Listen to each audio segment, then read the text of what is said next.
अस्सलामुअलैकुम दोस्तों, एक बार फिर लिटरेचर मास्टर में आप लोग का वेलकम। मैटिल्डा बाय रोल्ड डाल को आज हम डिस्कस करेंगे। ये फर्स्ट पब्लिश हुआ था 1 अक्टूबर 1988 को। जानरा के लिहाज से ये चिल्ड्रंस लिटरेचर या फैंटेसी है। इसको फर्स्ट पब्लिश किया था जोनाथन केप ने और ये एक छोटी बच्ची यानी मैटिल्डा की स्टोरी है। तो चले दोस्तों, समरी को स्टार्ट करते हैं। स्टोरी स्टार्ट होती है मैटिल्डा वॉर्मवुड के साथ, जो कि एक यंग गर्ल है और वो एक्स्ट्रा ऑर्डिनरी ब्रिलियंट है, यानी वो गैर मामूली तौर पर ज़्यादा जहानत रखती है। अब छोटी ही उम्र में वो अपने माइंड में जो कम्प्लेक्स मैथ्स प्रॉब्लम्स है वो सॉल्व करती है और वो ऐसी बुक्स पढ़ती है जो कि बड़े बच्चों के लिए बनी होती है। बदकिस्मती से मैटिल्डा एक ऐसी घर में पली बड़ी है कि उसके जो पेरेंट्स हैं मिस्टर और मिसेस वॉर्मवुड और उसका जो भाई है माइकल, वो इससे बिल्कुल अलग है। ठीक है, वो इसको कोई अटेंशन नहीं देते, ऐसी अटेंशन जो वो डिज़र्व करती है, ना ही उसके साथ प्यार वाला रवैया रखते हैं। इवन वो इनसे बहुत ज़्यादा डिफरेंट है। मैटिल्डा चाहती है कि वो पढ़े, यानी बुक्स को रीड करे, मुख्तलिफ़ किस्म के प्रॉब्लम्स को सॉल्व करे, जबकि उसके जो पेरेंट है और उसका जो भाई है उनको सिर्फ टेलीविज़न देखना पसंद है, ठीक है, और मस्तियाँ करना पसंद है। अब वो इसको समझ नहीं सकते क्योंकि मैटिल्डा जो है वो चाहती है कि टेलीविज़न की बजाय वो बुक्स वगैरह पढ़े ताकि इन्फॉर्मेशन गेन कर सके, जबकि उसके जो पेरेंट्स है और उसका जो भाई है वो चाहते हैं कि बस वो सारा दिन टेलीविज़न देखते रहें और वो उसको अक्सर बुरी तरह ट्रीट करते हैं। सिंपल सी बात है, अगर उनकी और मैटिल्डा की नेचर डिफरेंट होगी तो सिंपल सी बात है उनके बीच में खलिश तो रहेगी। मतलब मैटिल्डा जिस तरह बिहेव रखती है उनका बिहेवियर थोड़ा अलग होता है, जिसकी वजह से वो उसको बुरी तरह ट्रीट करते हैं। अब वो होपलेस होने के बजाय क्या करती है, अपनी फैमिली पर ट्रिक्स करती है। ट्रिक्स किस तरह करती है, यानी फादर का जो हेयर टॉनिक है उसको प्लैटिनियम हेयर डाई के साथ चेंज कर दिया, या एक पैरट को कुछ बातें सिखा दी ताकि वो अपने पेरेंट्स को कन्विंस कर सके कि घर में कोई भूत है, कोई साया है। अब इन ट्रिक्स का क्या फ़ायदा होता है, ये ट्रिक्स मैटिल्डा के लिए एक सॉफ्ट कॉर्नर प्रोड्यूस कर देते हैं, क्योंकि जब उसके पेरेंट्स उस ट्रिक्स में इन्वॉल्व हो जाते हैं तो वो मैटिल्डा को बुरी तरह ट्रीट नहीं करते। अब मैटिल्डा जो है वो एक ऐसी बच्ची है कि जिसको लेट स्कूल में दाखिल करवाया गया, यानी उसे जिस एज में जिस क्लास में होना चाहिए वो उस क्लास में नहीं थी। अब उसको लोअर फॉर्म में भर्ती करवा दिया गया क्रंचम हॉल प्राइमरी स्कूल में। अब मैटिल्डा की जो टीचर है मिस हनी, वो बहुत ज़्यादा स्वीट और वंडरफुल वुमेन है और वो जल्द ही मैटिल्डा को समझ जाती है कि मैटिल्डा जो है वो बहुत ज़्यादा अक्लमंद है और वो चाहती है कि वो उसको हाईएस्ट फॉर्म में भेज दे, यानी यहाँ लोअर फॉर्म से उसको हाईएस्ट फॉर्म में प्रमोट कर दे। लेकिन अब यहाँ पे मसला क्या होता है, यहाँ पे जो क्रंचम हॉल को रन करती है मिस ट्रंचबुल, वो इस बात को नहीं मानती। अब मिस ट्रंचबुल जो है वो एक टेरेबल वुमेन है जो कि बच्चों के साथ बहुत बुरा सलूक रखती है, तो इस वजह से अब वो उसको हाईएस्ट फॉर्म में मूव करने के लिए अलाउ नहीं करती। अब ये जो ट्रंचबुल है ये एक मस्कुलर वुमेन है और ये फॉर्मर एथलीट रह चुकी है ब्रिटेन की तरफ से। वो बच्चों को बहुत बुरी तरह ट्रीट करती है, उनके साथ बहुत बुरा व्यवहार रखती है और उनको टेरेबल किस्म की पनिशमेंट देती है ताकि उनको सीधी डिसिप्लिन वाली लाइन में रखे। जैसे उन पनिशमेंट्स में एक पनिशमेंट है चौकी के नाम से। अब चौकी क्या है, एक पतली सी क्लोजेट होती है जिसके दीवारों में कील लगे हैं, जहाँ स्टूडेंट को घंटों घंटों कड़ा किया जाता है जब वो मिसबिहेव करता है।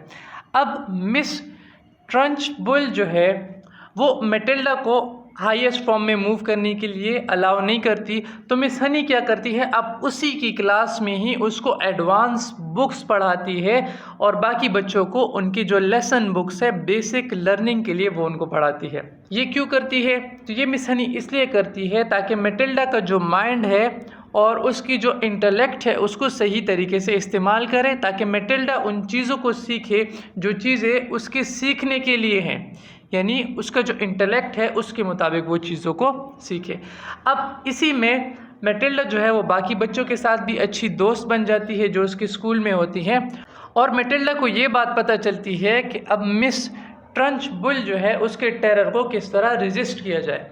अब एक बार इस तरह होता है कि मिस ट्रंचबुल का जो टेरर है, जो हॉरर है, वो अपनी पीक पर पहुंच जाती है और वो एक बच्चे को असेंबली में बुलाती है, और जिस बच्चे का नाम है ब्रूस बॉगट्रॉटर।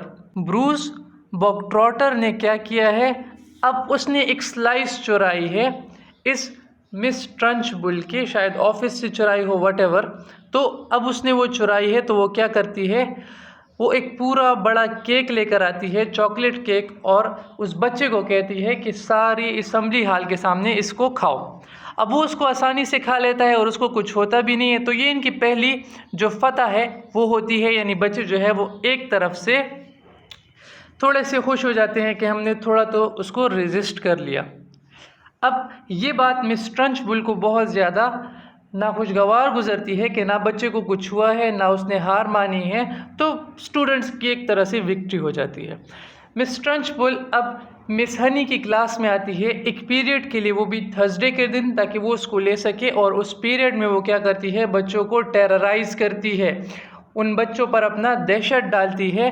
वो किस तरह डालती है, वो डिफ़िकल्ट मैथ्स क्वेश्चन जो है वो उसके आंसर उनसे पूछती है, या कुछ स्पेलिंग जो है वो पूछती है, और जिन बच्चों को नहीं आता तो उनको वो फिज़िकली एब्यूज़ करती है।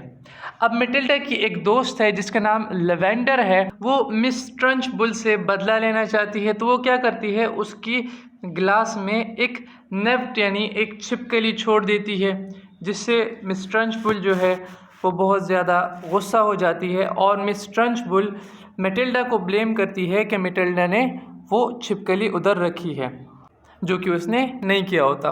और मैटिल्डा बहुत ज़्यादा गुस्सा हो जाती है कि उसके दिमाग में, उसके जिस्म में एक अजीब सा एहसास शुरू हो जाता है, एक पावर का, जो कि उसमें आती है। और वो क्या करती है, एक पानी का गिलास जो है वो अपने माइंड से उठाकर, जिसमें उसने वो छिपकली रखी होती है लेवेंडर ने, वो उठाकर मिस ट्रंचबुल के ऊपर गिरा देती है। मैटिल्डा जो है वो ख़ुद डर जाती है और खौफज़दा हो जाती है अपनी न्यू पावर के साथ। अब ये बात जब मिस हनी को पता चलती है तो मिस हनी इसको अपने घर बुलाती है। घर क्या, उसका छोटा सा कॉटेज होता है, वहाँ पे उसे बुलाती है और उसके साथ बात करती है। अब मैटिल्डा जो है ये ख़ुद बहुत ज़्यादा मिस्टिफाइड है कि जब वो मिस हनी का कॉटेज देखती है तो वो बहुत ज़्यादा छोटा, एक ऐसी जगह होती है जो बहुत ज़्यादा छोटी होती है, जो बस हार्डली एक बंदे के रहने के लिए होती है। मिस हनी उसको अपनी लाइफ स्टोरी बताती है कि कैसे उसके पेरेंट्स मरे जब वो बहुत ज़्यादा कम उम्र थी, और उसको उसके पेरेंट्स के मरने के बाद उसकी आंट ने पाला, जिसका नाम आपको आगे जाके पता चलेगा। और वो आंट उसको बहुत ज़्यादा बुरा भला कहती, उसको बहुत बुरी तरह ट्रीट करती और उसको काम करने के लिए मजबूर करती। अच्छा, उसकी जो टेरेबल आंट है वो उससे हर एक पैसा ले लेती है जो वो कमाती है। तो उसके मुताबिक, मिस हनी के मुताबिक, उसके पास इतने पैसे नहीं हैं कि वो एक अच्छा घर अफोर्ड कर सके इस एक झोंपड़ी के अलावा। आखिर में मिस हनी जो है वो अपनी उस आंट का नाम रिवील करती है, और आपको पता है उसकी आंट कौन है? उसकी आंट है मिस ट्रंचबुल, वो वाली मिस ट्रंचबुल जो कि स्कूल को रन करती है। अब मैटिल्डा के दिमाग में एक प्लान आता है कि वो मिस ट्रंचबुल से किस तरह बदला लेंगी। वो अपने पावर्स पे फोकस शुरू करती है और इतना फोकस अपना बना लेती है कि वो अपने माइंड के थ्रू किसी चीज़ को एक जगह से दूसरी जगह अपनी ख्वाहिश के मुताबिक हवा में मूव कर सके। और उसी वीक ट्रंचबुल जो है वो आती है इनकी क्लास में, यानी थर्सडे को वो आती है तो वो अपने माइंड से चौक को उठाती है, ठीक है, और चौक को हवा में मूव करती है और एक एनोनिमस मैसेज लिखती है मिस ट्रंचबुल को। और मिस ट्रंचबुल बिलीव करते हैं कि मैसेज जो है ये मैग्नस की तरफ से है। अब मैग्नस कौन है? मैग्नस मिस हनी का वो गुजरा हुआ फादर है। बहुत ज़्यादा हड़बड़ी में, घबराहट में वो क्लासरूम से निकलती है और वो गायब हो जाती है, यानी वो अपना घर भी छोड़ देती है और क्रंचम हॉल जो है उसको भी छोड़ देती है। और इसरार तरीके से इसका जो फादर है मैग्नस, उसकी विल मिलती है, ठीक है। उसने जो वसीयत की होती है उसमें ये लिखा होता है कि जितनी भी जायदाद है वो सिर्फ मिस हनी की है, और उसके अलावा उसने जितनी भी कमाई की है सारी ज़िंदगी की, वो सारी भी उसने मिस हनी के नाम की होती है। अब मिस हनी अपने नए घर शिफ्ट हो जाती है, वो घर जो इसके फादर का होता है। और अब मैटिल्डा जो है वो अब हाईएस्ट फॉर्म में उसको शिफ्ट कर दिया जाता है। अब काम के इस बोझ की वजह से मैटिल्डा जो है वो अपनी ये टेलीकिनेसिस की जो ताकत है उसको वो खो देती है। अब वो बात मिस हनी के साथ डिस्कस करती है, लेकिन वो इस बात का फैसला करती है कि अगर मेरे माइंड की ये टेलीकिनेसिस की ताकत जो है चली गई तो इससे मुझे कोई फ़र्क नहीं पड़ता, जाती है तो जाए। अब वो जब घर आती है उस दिन, तब उसके जो पेरेंट्स है और उसका जो भाई है वो बहुत ज़्यादा तेज़ी से पैकिंग में लगे होते हैं, क्योंकि उनको स्पेन जाना होता है। क्योंकि उसके फादर जो है वो अब पकड़े जा चुके हैं, क्योंकि वो कुछ क्राइम्स में इन्वॉल्व थे, यानी एक क्रिमिनल थे, और एक ऐसे क्रिमिनल जो कि गाड़ियाँ चुराते थे। मिस हनी जो है वो अब मैटिल्डा को अडॉप्ट करने की ऑफ़र करती है ताकि वो उसके साथ रहे और उसके साथ अपनी ज़िंदगी गुजारे।